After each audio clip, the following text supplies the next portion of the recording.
Welcome in, everyone, and thank you for tuning in to this week's recap of the Lansing Watchdog, your trusted source for small business news. As always, my name is Jacob Manning. And I'm Kelly Saunders. And Kelly, let's kick things off today by talking about Michigan's unemployment rate. The Michigan Department of Technology Management and Budget released January unemployment data last week, and the headline is that jobless rates rose across all 18 of Michigan's labor market areas last month. The state's Director of Labor Market Information, Wayne Rourke, attributed the increase to typical seasonal trends. Rates ranged from 4.3 to 9.2% statewide, with a median increase of 0.8%. The Flint metro area saw the largest jump. On the employment side, job levels fell in all 18 regions, with the steepest declines in Flint and Lansing, with each dropping 2.3% over the month.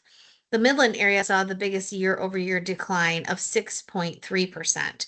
Statewide non farm payroll dropped by 83,000 jobs, about 1.9% from December to January, with the largest losses in trade, transportation, utilities, and government.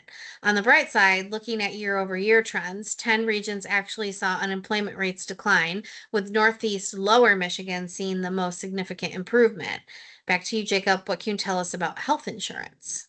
Yes, so we all know that rising health insurance costs are one of the most consistent pain points that we hear about from our membership. Premiums for small businesses have risen 12 to 18% just since 2022, and small businesses are limited in how they can customize their plans.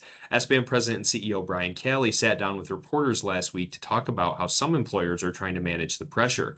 Brian noted how Michigan's current law restricts how small businesses can band together to form their own risk pools. Right now, only businesses in the same industry can band together.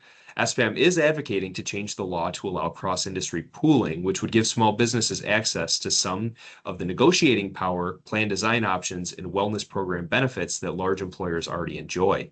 Back to you, Kelly. What can you tell us about a development in the U.S. Senate race? The Senate Leadership Fund, or SLF, announced a $45 million advertising reservation in Michigan to support Senate candidate Mike Rogers on the Republican side.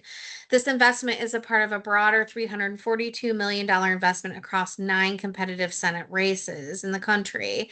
We can expect these funds to be largely committed to streaming advertising. The group's early ad reservation for streaming is 66% larger than the organization's entire digital investment in 2024.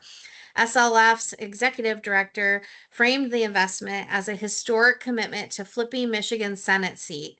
The announcement follows a separate $15 million pledge from the Sentinel Action Fund and Right Vote in support of Rogers. Rogers is the runaway favorite to win the Republican nomination for Senate, and his opponent is still unknown, as the primary between Abdul El Sayed, Congresswoman Haley Stevens, and State Senator Mallory McMorrow is yet to be determined. Care to close us out for the week, Jacob? Yes, so next week we will, of course, be celebrating this year's class of Michigan Celebrates Small Business awardees, but we will still be sending out the regularly scheduled Watchdog newsletter next week. After Michigan Celebrates, we want to invite you to a couple of events.